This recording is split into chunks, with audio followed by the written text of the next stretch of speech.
months are quickly approaching, and what better way to combat the cold than with a warm, delicious, and comforting stew? This week we're going to be taking a look at a lamb stew. So instead of your traditional beef stew, we're actually going to be swapping out our beef for our lamb. You'll still see your same favorites of your celery, your carrots, potatoes, and mushrooms. We're just going to be adding a new twist with that delicious, tender lamb meat this week. As a side note, if anybody is interested in these adorable little pumpkin ceramic dishes, these can be found at your local Aldi's in sizes small, medium, and large. They come in two different colors, one being this orange and gold top, and then the second being a white and gold top. These do come out during the fall season and sell like hotcakes, so if you are interested, make sure you get in and grab yours as quickly as possible. On that note, let's go ahead and get our stew started. To get our stew started, we're going to need to prep our veggies. Let's go ahead and grab 3 stalks of celery, 2 large carrots, and then finally a carton of mushrooms. These mushrooms are portobellos, but feel free to swap them out if you prefer a different type of mushroom. To ensure that they are ready for our crock pot, we are going to cut these into bite-sized pieces. Feel free to adjust the quantity or add other vegetables here if you'd like. Next in is going to be our potatoes. I'm going to be using small baby potatoes today, but feel free to use large size and cut them into bite-sized pieces if you prefer. Next up will be our meat. I'll be using 1 pound today, but you are welcome to use 2 pounds if you prefer your stew on a more meatier side. Now that our prep work is complete, we can start adding our ingredients into the slow cooker. First in will be our largest ingredient, which will be our baby potatoes. I have washed these thoroughly just to remove any additional dirt that is remaining. Following our potatoes, we'll be adding in our vegetables we prepped earlier, so this will include our mushrooms, our carrots, and our celery. Of course, you want to move these around the pot to ensure there's plenty of room for the ingredients to follow, and feel free to adjust the quantity of the vegetables as you see fit.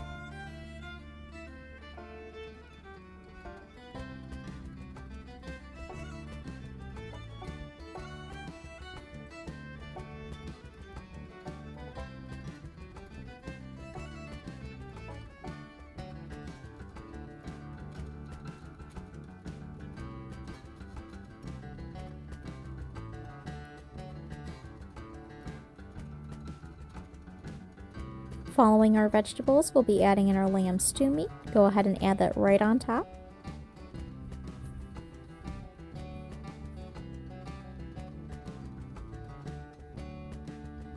Behind the stew meat, we'll be adding in our seasonings, which will be 2 teaspoons of thyme, 2 teaspoons of rosemary, 2 teaspoons of salt, and 2 teaspoons of black pepper. Next up will be a 14.5 ounce can of beef broth.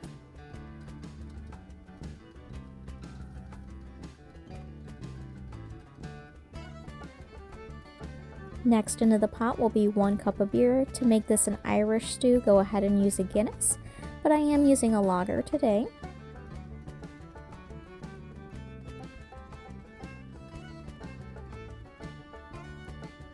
Next in will be 1 tablespoon of tomato paste. I realize sometimes it can be a little stubborn coming off the spoon, but try to get as much off as you can and into the pot.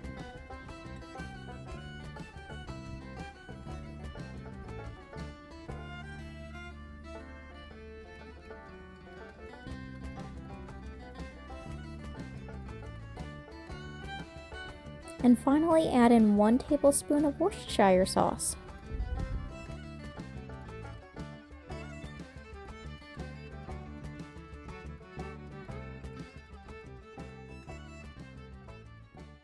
Once all of the ingredients are incorporated, we'll set this to low and slow for 8 hours. After 4 hours, your house is going to be smelling absolutely amazing. The lamb is starting to slowly break down and become that tender deliciousness that we expect in a perfectly cooked stew. The vegetables are starting to soften, and the seasonings we added earlier are starting to incorporate with the beer and the broth. Of course, I do recommend mixing midway through the cook time to ensure anything sitting up at the top is incorporated into the juices to ensure by 8 hours everything is soft, tender, and delicious. Once your cook time is up, I do recommend adding in cornstarch or flour if you feel you'd like to thicken up your stew.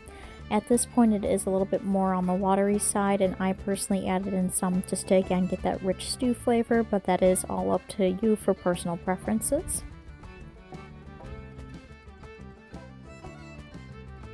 After 8 hours of cooking away, your stew is going to be so tender and ready for you to enjoy.